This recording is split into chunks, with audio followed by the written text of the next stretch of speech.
Seanca konstituive e Kuvendit të Kosovës ka dështuar sërish, duke bërë kështu 33 herë që nga dështimi i parë. Të gjitha përpjekjet e deritanishme për vazhdimin e seancës konstituive kanë rezultuar të pasuksesshme. Pasi lëvizjave të vendosje, guxo dhe alternativa nuk kanë arritur të sigurojnë numrin e nevojshëm të votave për zgjedhjen e kryetarit të Kuvendit. Albulena Haxhiu ka dështuar 6 herë të zgjidhet kryetari e Kuvendit përmes votimit të hapur, ndërsa më shumë se 20 herë ka dështuar krijimi i komisionit për mbikëqyrjen e procesit të fshehtë të votimit. Thirrje për zhbllokim të situatës po bëhen në mënyrë të vazhdueshme, si brenda ashtu dhe jashtë vendit. Me pankartën Bllokad politike jo shtet, sot shoqata Roja Kohës protestoi para ndërtesës së Kuvendit të Kosovës, duke shprehur kundërshtimin ndaj bllokadës institucionale. Protestuesit vendosën karrige përpara Kuvendit, ku në secilën ishte shkruar emri kryetarëve të partive politike, të cilët i konsideruan përgjegjës për situatën e krijuar. Kryetari i kësaj shoqate Shaip Tërnava, gjatë fjalës së tij drejtuar deputetëve, theksoi se ata nuk janë pronar të shtetit, por shërbyes të tij. Ai bëri thirrje për formimin e institucioneve dhe nisjen e punës.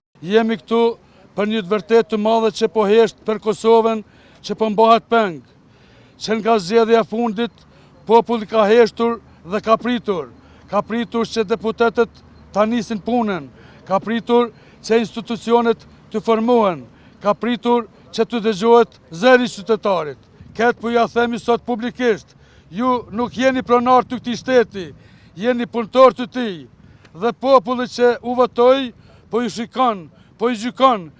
Ne kërkojmë vetëm një gjë: formoni institucionet, filloni punën dhe mbani premtimet. Duke mos pasur kuorum edhe këtë herë seanca u ndërprej dhe u caktua të vazhdojë më 19 qershor në ora 10. Mes të tjerash, disa nga deputetët nga lëvizjave të vendosje kanë deklaruar sot se nuk do të ketë pushime verore deri në konstituimin e Kuvendit.